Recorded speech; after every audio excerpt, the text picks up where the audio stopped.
Welcome to a new edition of the Neon Jazz interview series with New York-based jazz singer Foster Joseph.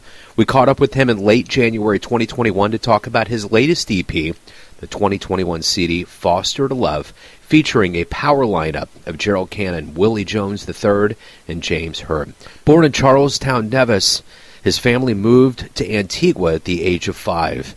He is one of 9, and his family is quite talented in the musical arts. At 13, he heard Kinda Blue by the legendary Miles Davis and developed that love of jazz. His journey is ramping up, and he's got some great insights. Get to know him and dig this interview. Yeah, great to meet you, man. Hey, thanks for taking a minute out for Neon Jazz. I appreciate it. Happy to have you. First and foremost, I wanted to ask, I really enjoy the EP, and, it's clearly coming out during a global pandemic. Did you have any reservations about the timing of this coming out? No, not at all, because I know there was a downturn. I had the resources to do it. I'm not known outside of New York City, so this was an opportunity for me. Everybody's going to be home. I didn't have any problems to put it out during this time. Talk to me about how you put this album together. It's. I mean, from the word go, the minute you hear the orchestration in your voice, you can tell this is a top quality album. Talk to me a little bit about your approach and what you'd like to see happen as a result of this album. Well, I have worked with Gerald Cannon and James many years ago. We always in contact. James have come to the Caribbean to visit me, and I'm back and forth between Antigua and New York. So I told James 2019 that I need to do this project. He was all aboard. I saw Gerald at Lincoln Center. He and Willie Jones were walking in, and I approached him and told him, I need you on this project. He did a project with me, which was led by Sherman Irby, at Jazz at Lincoln Center a couple of years before that. And that is my next project that is going to be out. That's with a big band. And so he was excited. He set up the date for this recording studio.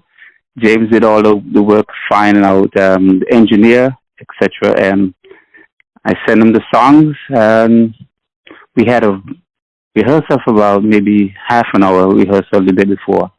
And we went into the studio and we did 4 songs in a couple of minutes, 2 take on each song. It was a go. Let's go back to the beginnings of your life. Talk to me a little bit about where you were born and raised and how music became your life. I was born in Nevis, Charlestown, Nevis, but my parents are from Antigua. There are 9 of us in the family, including mother and father, and all are musicians. And so I'm the last. So I was immersed in music. I've never lived without a piano. My father was an arranger, among the many things that he did. He was like a Renaissance man. He could do everything. My mother was a critic, a supportive way. She would tell you what is wrong, what you're doing wrong, and correct it. My eldest brother, he was really, really, really good. He had perfect pitch, and he was an awesome singer. My second sister was off the chart also. So I lived in a household that was very critical. So when I did anything wrong musically, they were able to correct it.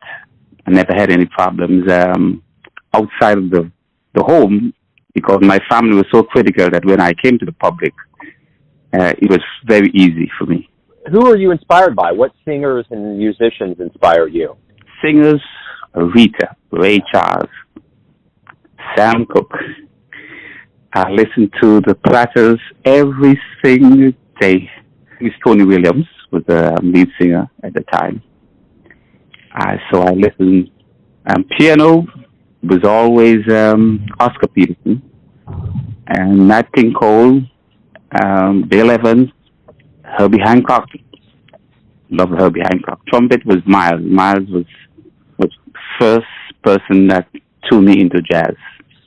My sister dated a saxophonist, and he brought Kinda Blue album. When I was little, I heard it, and I said, that's the kind of music I like. So those were my early influences. I heard Ray Charles every morning when I woke up. Oh, What a Beautiful Morning. That was the theme song at 6 o'clock for the radio station. So I heard Ray Charles every single morning as a child. Wonderful. What do you like the best about being a performer? I like the response from the audience.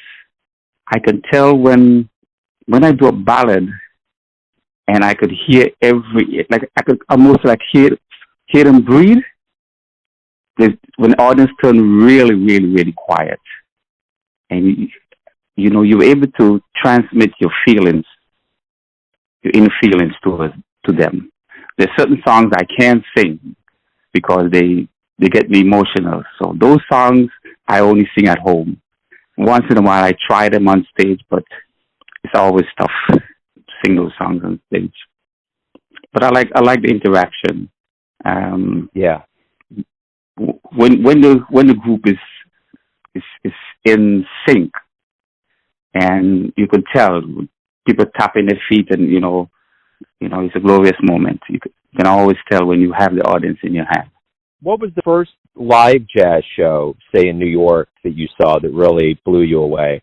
I saw Noel Pointer was the first artist I actually saw in New York, violin, the Blue Notes. And then I saw Hancock, I saw Chick Corea, yeah. He blew me away also. And then I saw many players. Plus I used to be in 94, 95, I was at Smalls every night, myself and James Hurt and Gerald and Sherman Irby, Greg Tardy, a whole lot of players of that generation. We all was at Small, late night, stay until 2, 3, 4 o'clock in the morning. Yeah. Yeah, Miles Griffith, the singer, he and I was the male vocalist that was always at those jam sessions. We haven't been doing any music for a while, obviously, going on a year now. When you do return to the stage and we return to the audience, what do you hope we all realize about this absence of live jazz? I hope they realize how much music is missed. Music is a central part of our life.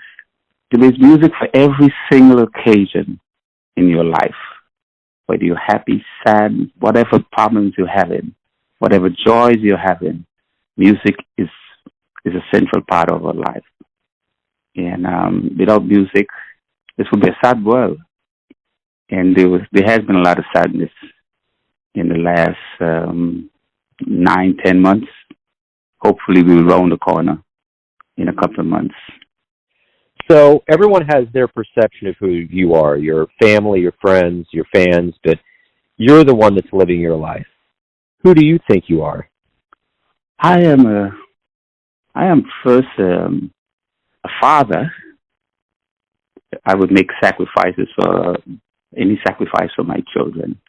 I like to let people to know that I'm a humble person.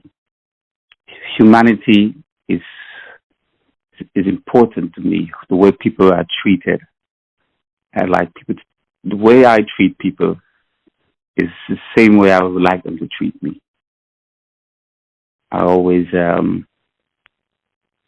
try to be really kind to people. My parents instilled that in me. I'm an observer. I like to observe people.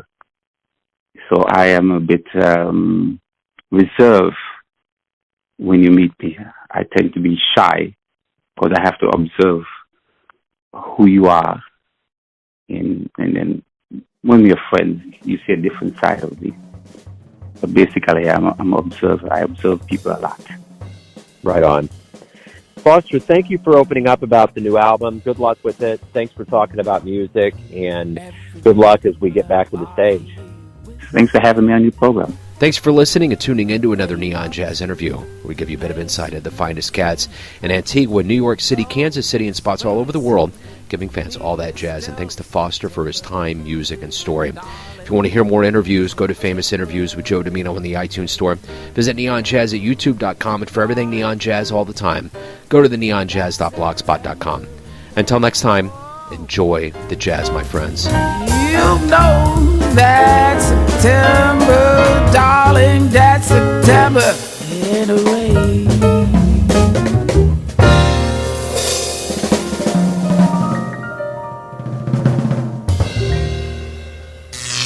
Neon Jazz.